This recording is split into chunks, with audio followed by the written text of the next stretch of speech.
I'm Stephen J. Abramson, and today I have the distinct pleasure to interview a true legend, Clint Walker. And today is September 21st, 2012. This is for the Archive of American Television, and we are in Beverly Hills, California. What was it? The 3 cameras with the mill? We're going to go all the way to the beginning, Clint, okay? Alrighty. So, what was your name at birth? Norman Eugene Walker. And when did you become Clint? When Jack Warner decided.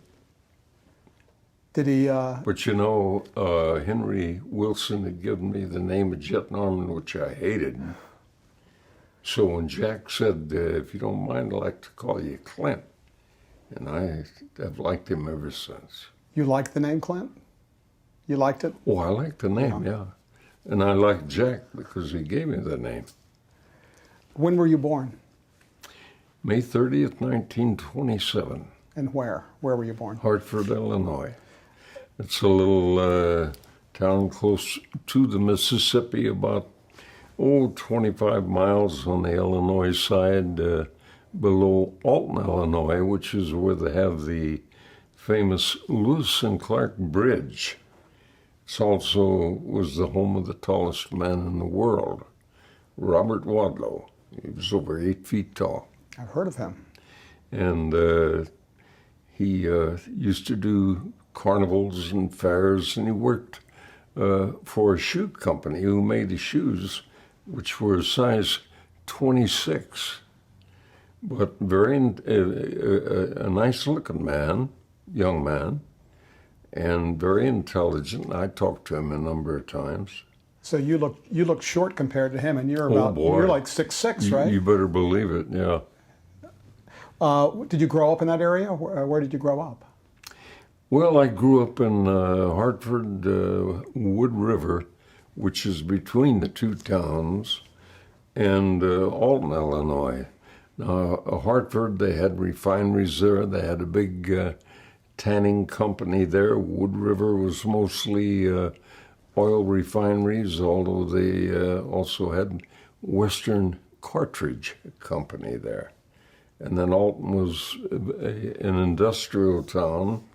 They had a big steel mill. I think that was the Cleed steel mills, and they had the biggest, the Alton box board, which at that time was the biggest paper mill in the world, and Owens Illinois Glass, and the Western Cartridge Company, and then Duncan's Foundry, which I used to go to work in my first year of high school, get out at 3, go to work at 4, swing a sledgehammer for 8 hours, knocking all the black sand out of the castings when they came out of the mold.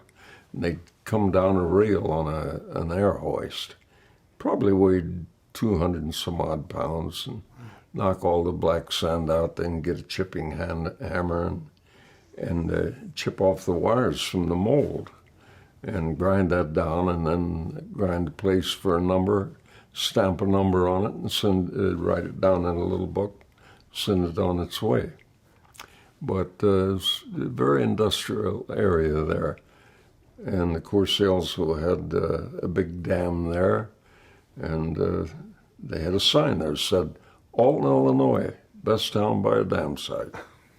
That's good. Which it was. Let's talk about your family just a little bit. What was your father's name? Paul Arnold. And what did he do? Well, did a number of things. He grew up in a family where he had 4 brothers and 2 sisters, and in Arkansas and Missouri, they ran mills there where they made railroad ties. And they did that for a long while, and then later on he left that, and he became a musician. He'd play at dances. At that time, of course, when I was born, was during the Depression. So people did what they had to try to make enough money to get by. So he would, whatever he could do, play at dances or He would be a dealer at the roadhouses with the gambling. Later, he became a rigger at Standard Oil and Shell Oil. And then he went on to work for Fluor Construction Company, which is one of the biggest in the world. And he wound up being a supervisor with about 120 men under him. And his job was to move all that big equipment. And I know I went out one time to watch him. He had 2 cranes, and they had to move a big vessel that weighed 50 tons. It was like a big tank. And they had to move it 120 feet up in the air and set it on a steel scaffold they had built there. And they did that with 2 cranes working together. But he knew just how to get it up there, and he did. How about your mother? What was her name? Her name was Gladys Henrietta. And what did she do? Swanda was her original name. And she came over here when she was 5 years old from Czechoslovakia. And what did she do? Well, she was a teacher, and she was also a seamstress. And she used to work in the garment factories, and she sewed for people. And basically, that was it. Did you have any siblings? I had one twin sister. What was her name? And her name was Neoma Lucille, and I think Neoma's an Indian name. Mm. And we do have Cherokee blood in the family. And so it was Norman and Neoma. Clint, what traits do you think you inherited from your parents? Well, my mother was tall, and so was my dad. So they started me out with a pretty good beginning there. I think coming up during the Depression, everybody pitched in and helped out. I started working when I was 9 years old. I'd shovel snow in the wintertime, mow lawns in the summer. I would run errands for people. We used to, I and a lot of my friends, we'd get what they called an orange crate in those days, and we'd put wheels on it and a stick to push it around like a push cart, and we'd go up and down the alleys, and that was called junking. Of course, in those days, you could sell rags, paper, glass, metal. All those things were saleable, and we'd collect them and go to see the junk man, and we'd make a little money that way. As I grew older, I'd caddy at the local golf course. I worked in a grocery store, sweeping up and stocking the shelves and all. They didn't pay me any money, but they would give me all the heels off that they would cut off of bologna or lunch meat, the big pieces of lunch meat. And I'd take that home, and Mom would make potato soup with it. But in those days, you could go to the bakery, and for a nickel, you could buy a whole peck sack of day-old donuts. And but we all pitched in. My sister became a pretty good artist. She worked. She'd go from Alton to St. Louis, Missouri, on the other side of the river, and worked for Famous and Bar, which was a big department store. And she wound up doing all their window decorations. You also worked at a carnival, is that right? No, that was my dad. Oh, okay. Although I could say, yeah, I worked in carnivals. When they'd come to town, I'd get a job at the milk bottle stand where they'd throw baseballs at the milk bottles. Yeah, they still have those, I think. Oh, yeah. And I found out why it was so difficult to knock all 5 of those milk bottles, which were made of aluminum, off of that stand, because the 3 bottom ones had lead in the bottom of them. I knew They it. didn't. I knew it. They didn't want to get knocked off of that stand, but they had, it's like the machine, the big tall machine with the bell way up at the top, and they had a great big wooden mallet, and you'd hit this big rubber thing, and if you hit, and try to ring the bell, and of course if you did, your girlfriend got a Cupid doll or whatever. Right. But the secret to that was you'd get a lot of big, strong guys there, and they'd hit it, and they couldn't ring the bell. And they were very frustrated. And what they didn't know was you could take a much smaller guy, not near as strong, but as long as he hit it straight on, it would always ring. You would have been good to take to carnivals to figure that stuff Yeah, out with. When you were growing never up, thought of that. when you were growing up, what were you interested in? Did you have any hobbies, or what did you spend your time doing? Yeah, I think I loved tools, and I'd go to the railroad yards where there were a lot of nails laying around, or I'd go to a construction job and find the nails they were throwing away that were bent. I'd straighten them out, and I had a cheese box, and I'd put those nails in the cheese box, and then I'd go to the railroad yards where they had automobiles and some of the cars there. That's how they transport them. And once in a while, I'd find a bolt and a nut and a washer, and when I did, that's a big day.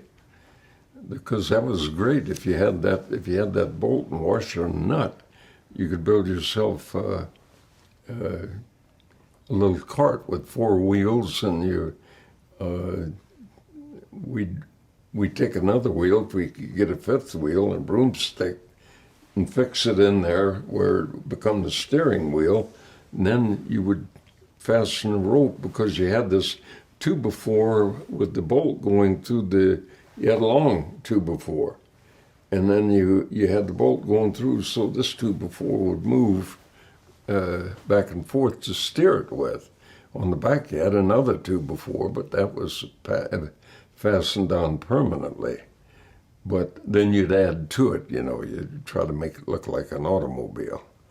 And I know there was 2 twin boys in the neighborhood, and their dad took an old lawnmower motor and put it on their cart, and they could actually run around town that way. They were the envy of all the kids in the neighborhood. When you were a kid, what did you want to be when you grew up? I didn't really know. I knew I loved tools, and of course, in those days, we made a lot of our own toys. And in those days, people used inner tubes, and you could go up to the gas stations, and there'd be old inner tubes that had blown out, and you'd get them, take them home, and cut rubber bands. And we had rubber band pistols and rifles and even machine guns.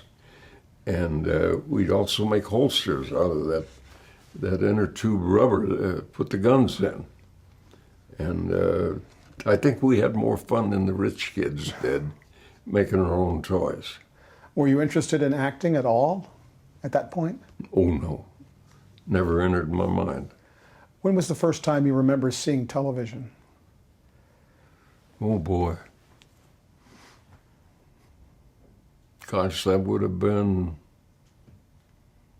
probably when I was about 18. And what did you see? Do you remember what you saw? What was the program, or? No, I don't really. I think there was some.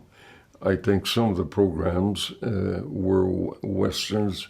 Everything was black and white, of course. And we couldn't afford a television. Didn't even think about it. Where did you go to high school?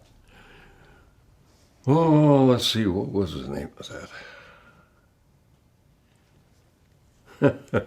I can't even think of the name of it now. But because I was working at the foundry in my first year of high school, and by the time I got home, it was 12:30 at night. And by the time I got cleaned up, because you get pretty dirty in a foundry, it'd be 1 o'clock or 1:30, go to bed, get up, and be back at school, I believe, at 8 o'clock in the morning. And I could still hear the cranes and the whistles and the jackhammers and all the noises you hear in the foundry. And I know the English teacher was teaching us all about Edgar Allan Poe and his nightmares. And I thought to myself, I don't need any Edgar Allan Poe nightmares. I need a better night's sleep.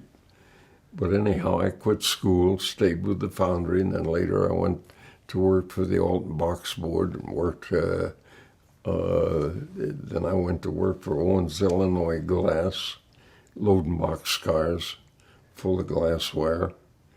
And then I began to get jobs out of town in the summer.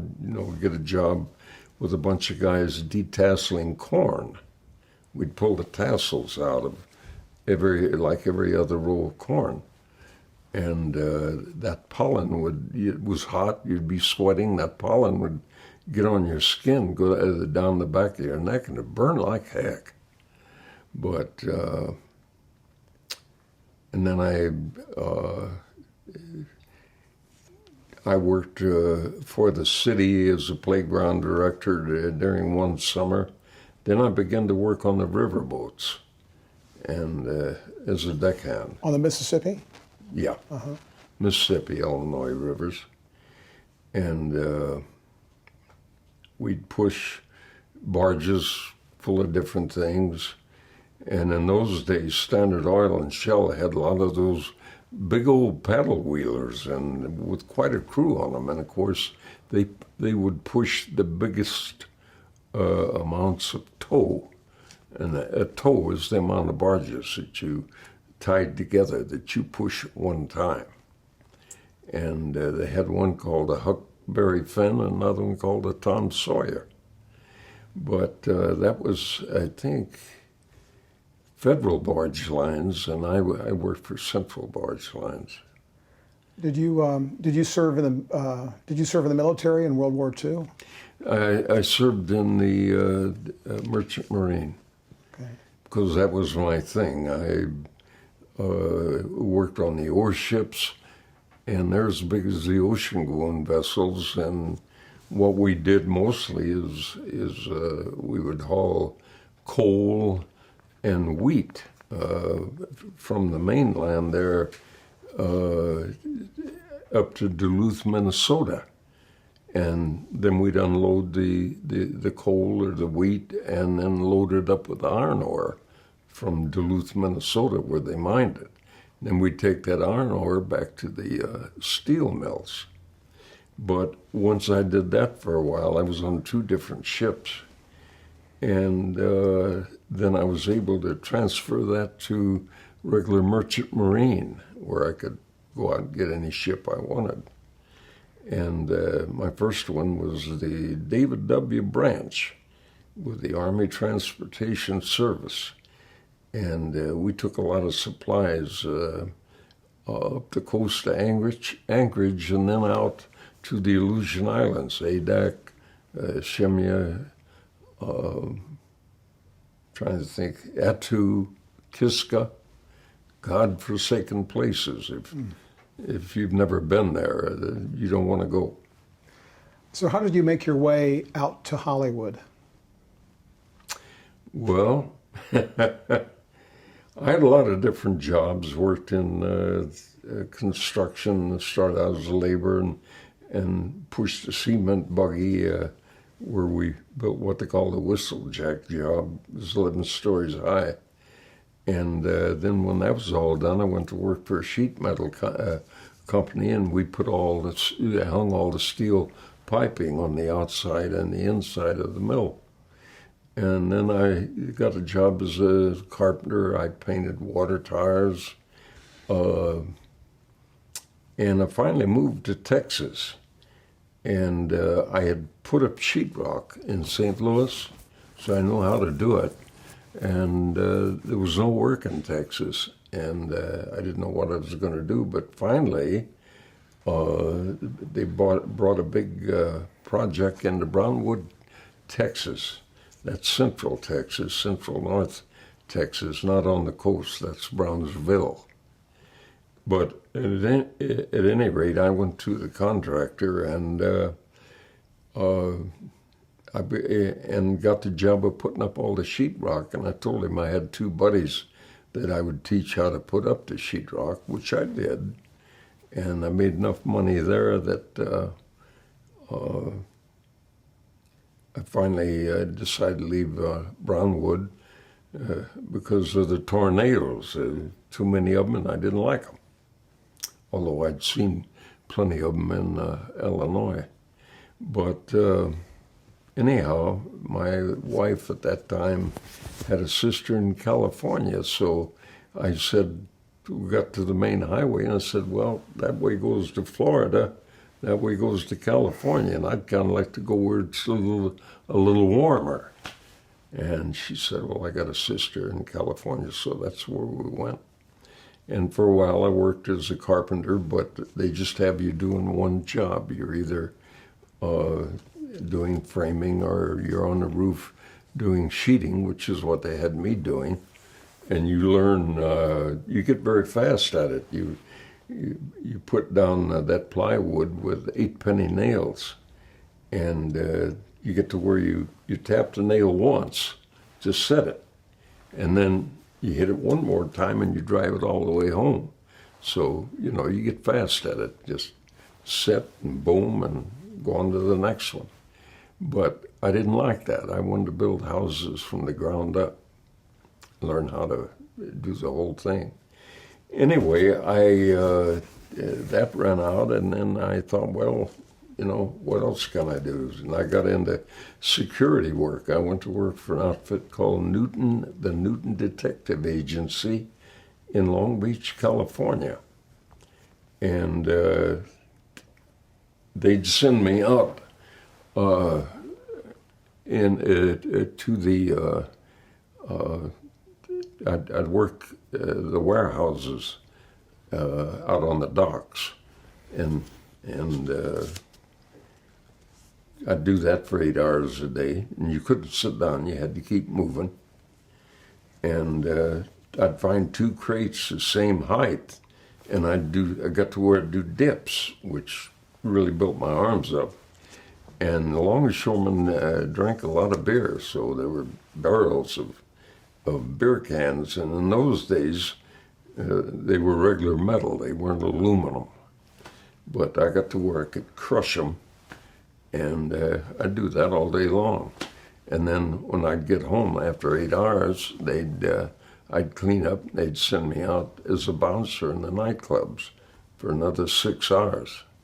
And one of my favorite places was a place called Vivian Laird's in Long Beach, California. Beautiful big nightclub. They had 3 bars. Each one had either a piano player or a little combo. And then they had a huge dance floor with booths all the way around for families. And they had a nice orchestra as well. And they also had a convention room, which now and then they would use. And I was in charge of that.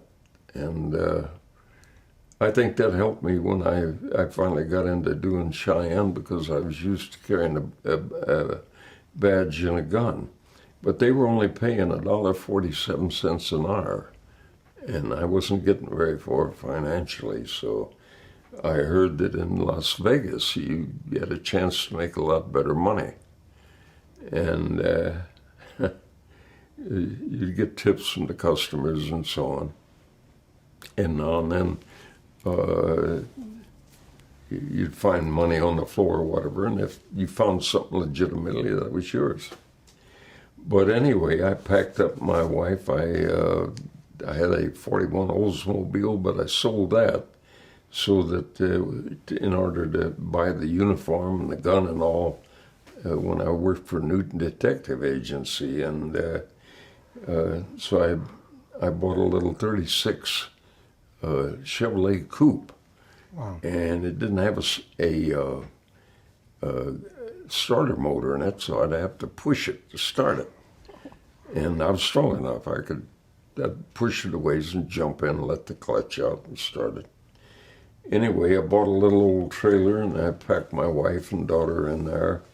My daughter was then about 4 or 5 years old. And we headed for Las Vegas. And when I got there, I went to see the sheriff, and I remember I had $26 in my pocket. And the sheriff said, "Well, gee, Mr. Walker, I'm sorry, but you have to live here for 6 months before you can apply to be a deputy sheriff, which is what you do if you want to work the casinos." And I thought, oh boy, what am I going to do? And then a guy called him over that he'd been talking to, and they talked, and they'd look at me, and they talked some more, and finally he called me over and said, "Mr. Walker," he said, "I want you to meet Mr. Francis, who is going to be in charge of the security at the new Sands Hotel," which they were just building then. They hadn't finished it. They finished it about a month and a half later. And he said he would like to have you on his security. And he said, "Can you go to work tomorrow?" So I had a job as of the next day. Wow. So I was there about a year and a half, I guess. I met quite a few show people that worked there in the Copacabana showroom. And Van Johnson was there doing a show. I'd never talked to him before, but he came up to me one Saturday night and he said, "I don't know if you would be interested, but," he said, "one of Hollywood's biggest agents is here tonight and he'd like to talk to you." And of course, part of my job was being nice to people there. And I said, "Well, fine." And I talked to him, but I didn't seem very gung-ho about acting. And so he gave me his card and he said, "Well," he said, "you'd have to move back to Hollywood in order to do interviews." And he said, "And I can't promise you anything." And he said, "Here's my card. If you decide to come to Hollywood, let me know." And I got to thinking about it, thinking about the fact that, where was carrying a gun and a badge going to get me? Maybe shot. But financially, it's not going to do much for me. So I packed the wife and my daughter up, and by that time the old Chevy Coupe had thrown a rod through the block, so now I had a little used Willys station wagon, which it only had a 4-cylinder motor, but I liked it. It was a cute little outfit.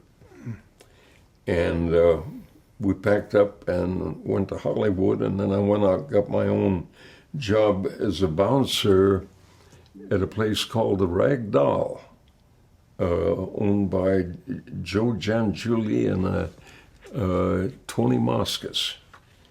And I went to work for them nights, and I got $3 an hour. More than twice what I was making for Newton Detective Agency. And that enabled me to go on the interviews during the daytime. And Henry Wilson arranged for me to take a couple of acting lessons at Universal International, who had their own coach. And I was coming out after a couple of those lessons, and an old-timer on the street that I'd seen in many films by the name of Cap Sumners stopped me, and he said, "Pardon me," he said, "you're not in the contract at Universal, are you?" And I said, "Oh, no."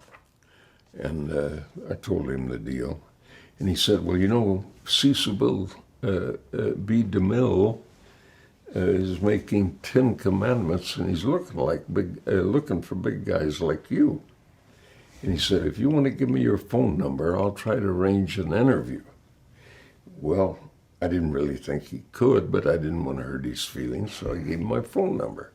2 weeks later, I get a call to come down for an interview with Henry Wilcoxon, not Henry Wilson, but Henry Wilcoxon, who was a very famous and very fine actor in his own right, but was working now for DeMille as his right-hand man, and also had a part in the picture.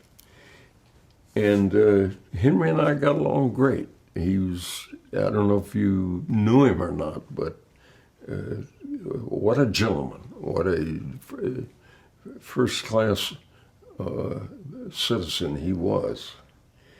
Anyway, he arranged a screen test for me. And it was a little thing about, it was Western. He told me later, said, I figured that would be your niche. And then he said, I want to arrange an interview with DeMille, which he did. Now, I was on my way down there on the day that I was supposed to have the interview with DeMille, and I saw an elderly lady trying to change a tire on the freeway, and I could see she couldn't do it. So I stopped and I changed the tire for her and put the flat back in the back of the car, and she said, what do I owe you? And I said, you don't owe me anything, ma'am. I'm glad to do it. She said, well, I hope I haven't made you late for anything. And I said, well, I have an appointment with Mr. DeMille at Paramount Studios, but I think it'll be okay. So we went our separate ways, and I got there, and sure enough, I was late. And finally, I got ushered into DeMille's office, and a very commanding individual. I mean, he just exuded power. And he looked me up and down, and he said, you're late, young man. And I thought, oh boy, my career's over before it even gets started. And I said, well, I'm sorry, sir. I stopped to help somebody on the freeway. And he came back with, yes, I know all about it. That was my secretary. So. Wow. What are the chances? One of these days, I'd like to write a little book called Beyond Coincidence, and that would be one of them. Wow. But anyway, met DeMille, and he had me read some out of the Bible, and he gave me the part of the Sardinian captain of the guard. And of course, I wore armor and had a big red cape and a horned helmet, and I stood by the throne all the time. What movie are we talking? We're talking Ten Commandments. I thought so. Yeah, I'm sorry. Pretty big. Yeah. Oh, pretty big. Yeah. I'd done one day's work in front of a camera with the Bowery Boys, called the Bowery Boys Go to Africa. And they're ready to go back up the Amazon to civilization, and they got Jane with them. And so my job was to come out of the jungle, give the Tarzan yell, beat on my chest, and say, you know, take Jane. And these two guys, I love the Bowery Boys, always enjoyed their work. Was this before the Ten Commandments? Yeah. Was this your first Yeah, acting role? that was the first job I had had. So about how old were you then? Were you 26. Okay. Yeah. And Hansel and Leo Gorcey stood nose to nose and turned their heads and said, we no take Jane. Well, that was it. That was my first time in front of the camera. So now I'm up there as the Sardinian captain of the guard by the throne with Yul Brynner, Ann Baxter, Sir Cedric Hardwicke, Charlton Heston, Woody Strode, and those kind of people. Right. I don't have any dialogue, but I'm watching them, listening to them, and now and then they'd make mistakes. And I thought, wow, they make mistakes. Maybe there's hope for me. And anyway, how Wallace saw the little screen test I did, put me under contract for 6 months. Warner's then saw the screen test and bought my contract from Hal Wallace after a month and a half. Was Hal Wallace at Paramount, or was he? He was at Paramount, yeah. And DeMille was going to give me another part in Ten Commandments. But then when Warner's bought my contract, they told me, said, we're going to school you and groom you for features. And in about 2 weeks, they decided to do do television. And they were going to do a series called King's Row, another one called Casablanca, another one, a Western called Cheyenne. And I think they had all the leading men available in Hollywood to test for Cheyenne 2 days in a row, and they had me test with them. And the first day, I was very, very nervous. I could see all these people that I'd seen in pictures over the years, and I thought, I don't stand a chance. Being an amateur, so on and so forth.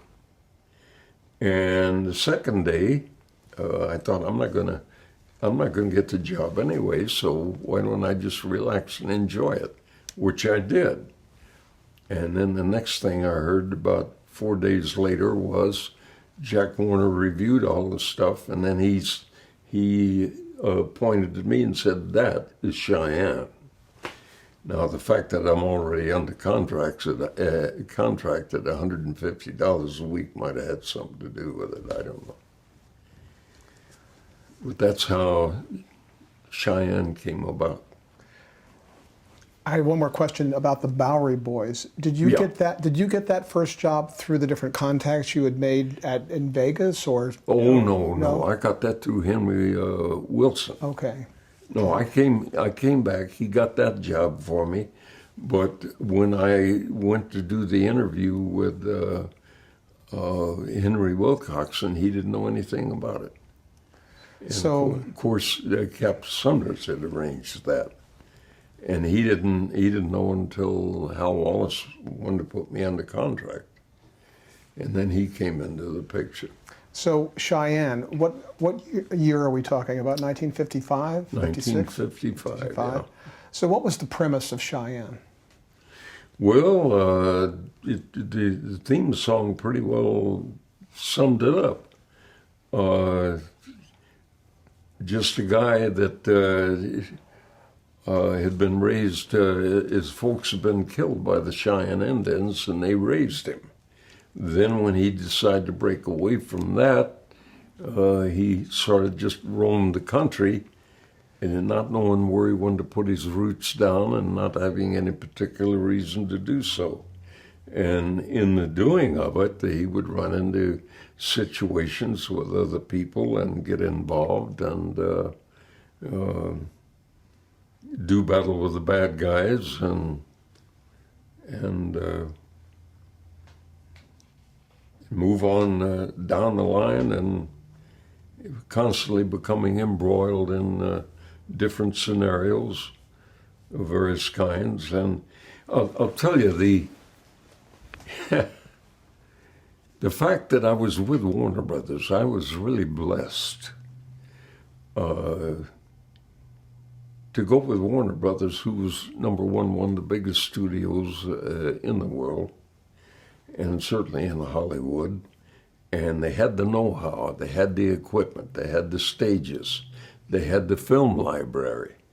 And a lot of the Cheyennes, the stories would call for 1,000 head of cattle if we were doing a cattle drive. And so they would just simply go back in the film library, and the cutter would cut in that film, and they would do it in such a clever way that it really looked like we had 1,000 head of cattle there. But they would do that with trains and big country scenery and so on. And it really helped to give Cheyenne a feature look, because it was also the first hour-long Western. that was done. And that brought it very close to a feature, and the quality was there. They spent the money. And I just, I've always felt very blessed, the fact that it was done with Warner's, who had the wherewithal and the desire to make those good shows. And a lot of the other fellows later that did series, they didn't have those things going for them. You mentioned the theme song.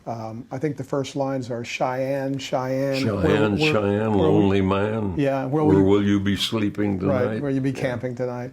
So do you think that it helped that you are 6'6" to get the part? I think it probably did. And has your height actually been, in your career, has that been a plus that you're tall? Do you think for roles for the most part, I think. For the most part, I'm sure that there's some parts that I lost because I was considered maybe too tall. I know Sophia Loren, I didn't hear from her, but I was told that she wanted me for what the devil was the name of the Houseboat, I think it was. And Cary Grant got the part, and of course he was a fantastic actor, and he did a great job.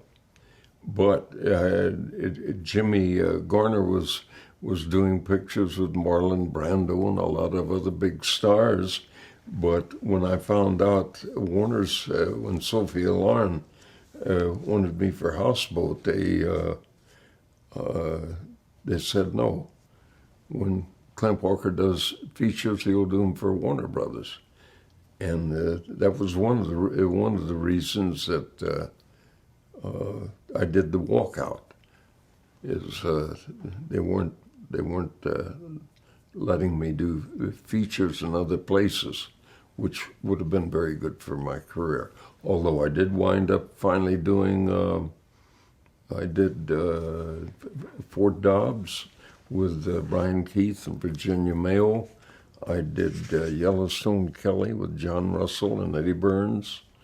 I did another picture called Gold of the Seven Saints with Roger Moore and Chill Wills, who I really got a kick out of working with.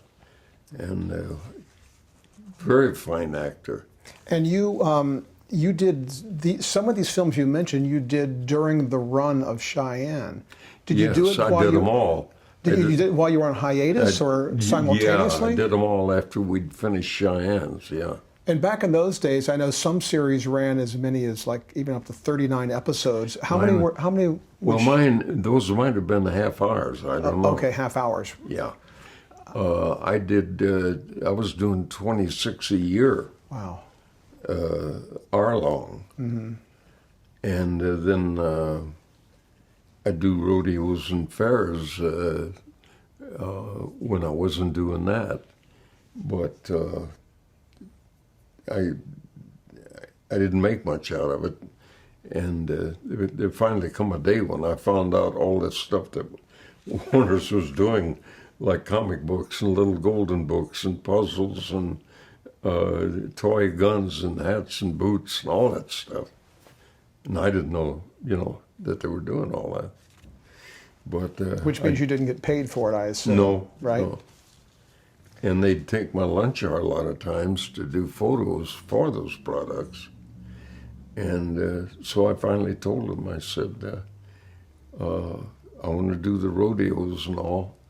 And I'm not really, making anything more out of it. And by the time I pay my musicians, pay their expenses, their motel, their food, their plane fare or whatever. If they travel by car, I pay for their gas and all. And I said, by the time I do all of that, there's not much money left.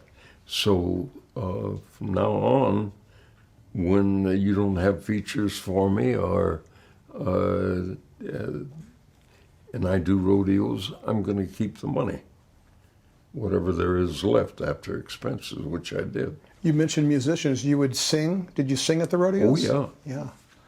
Yeah. I want to get back to some of this, but let me ask you about the beginnings of Cheyenne a little bit. Yeah. When you first started, what was your approach? Did you base the character on anybody you knew, or how did you kind of get into that? I mean, you were kind of new to this. Of course, I was used to carrying a gun and a badge. And I'd also learned how to deal with people pretty good because, working as a bouncer or in law enforcement, if you're any good at what you do, you're also a diplomat. I mean, you try to talk people out of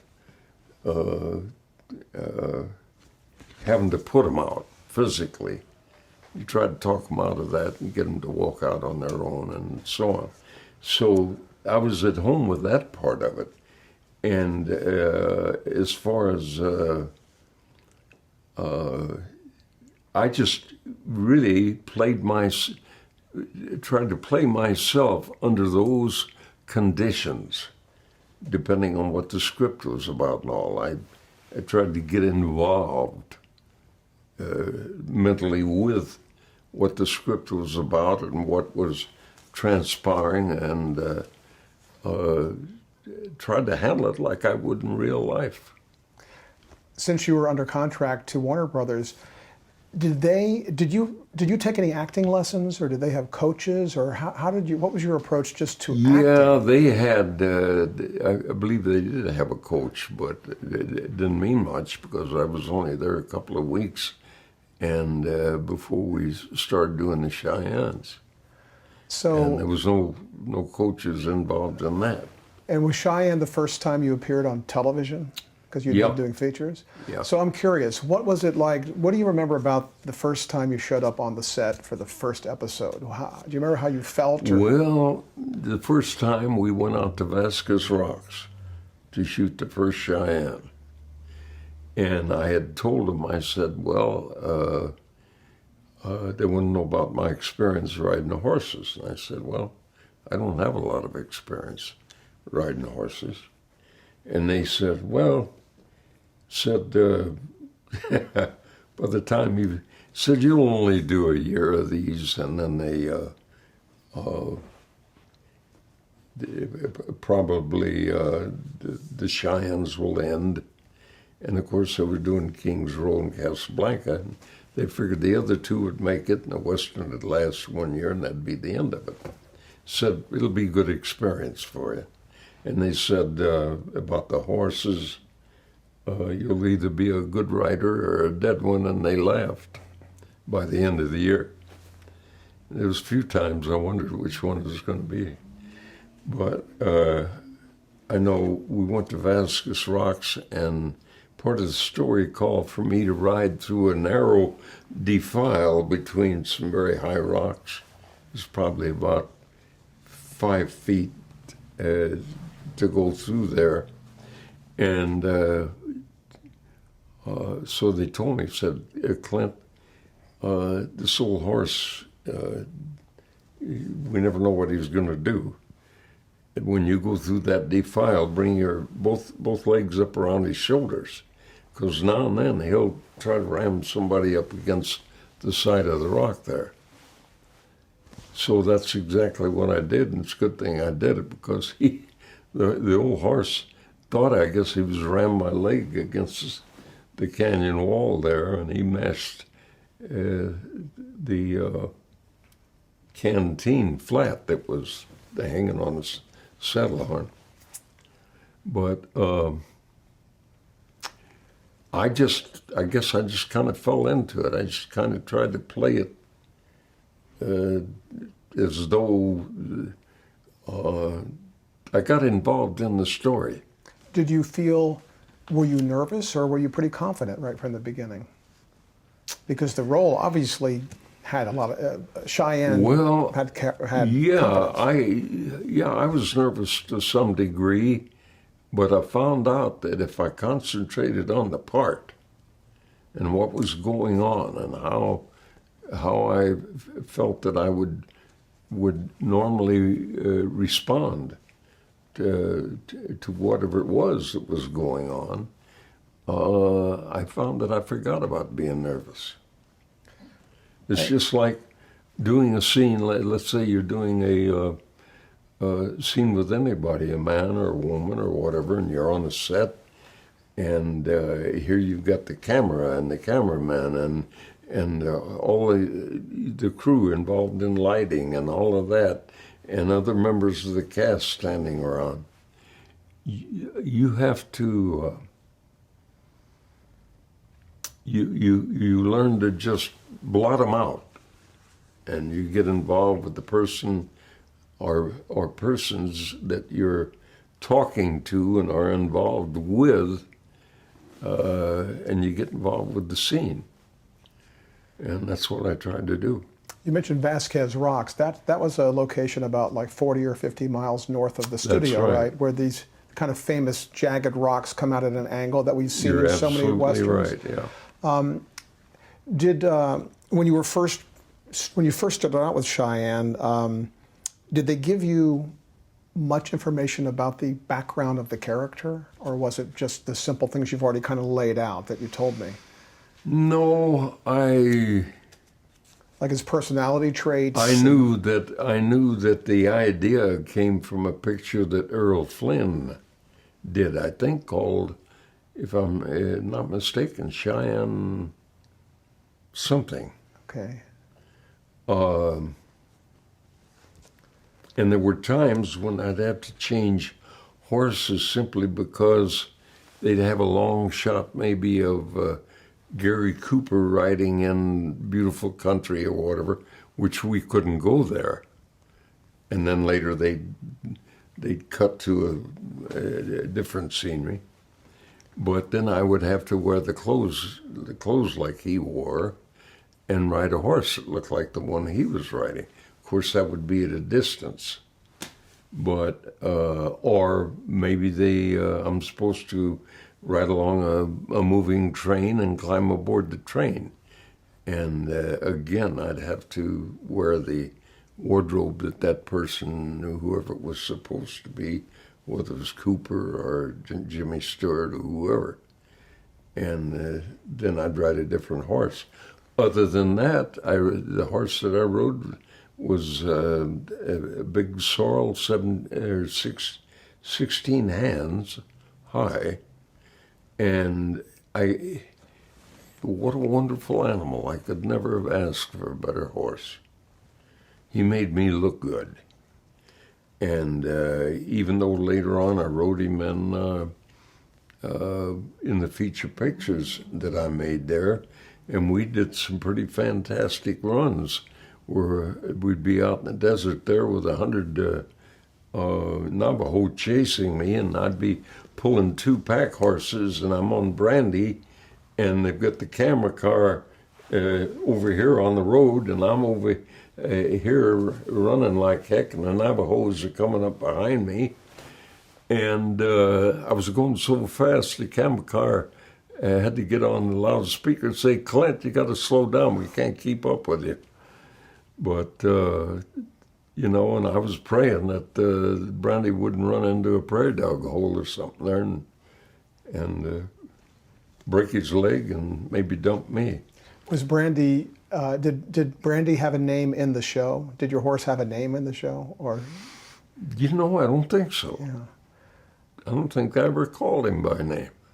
So what was Cheyenne Brody like? What was his personality? Now, let me correct you. Yes. You've also got printed in your printing material the name Brody. Yeah. It isn't Brody, it's B-O-D-I-E. Bodie, right? Like the old ghost town of Bodie. Okay, I wondered about that. And so I think that's where they got the name. Okay. Yeah. Cheyenne Bodie. Yeah. Okay. What was he like? What was the character like? Well, I think Cheyenne had a lot of empathy for the Indians because he'd lived with them and learned a lot about them, and I learned there were good guys and bad guys, just like everybody else. He had a lot of empathy for people that needed help, which is why often he would stop and help them. He had a strong sense of justice or right and wrong, and he couldn't bring himself to stand around or tolerate somebody being abused. And if necessary, why, he'd step into the picture and take up for the underdog. He was honest. He didn't want money that he didn't earn.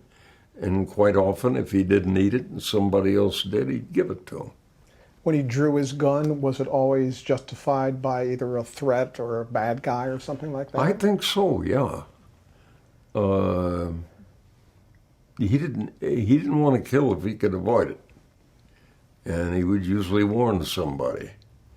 And of course, there were times when he didn't have a choice. And he was good with a gun, and also at times he would use a bow and arrow, which of course he would have learned to use growing up with the Indians. Since Cheyenne moved around a lot, did he have love interests? Well, he did, yeah. He did, but there was also always some, either, he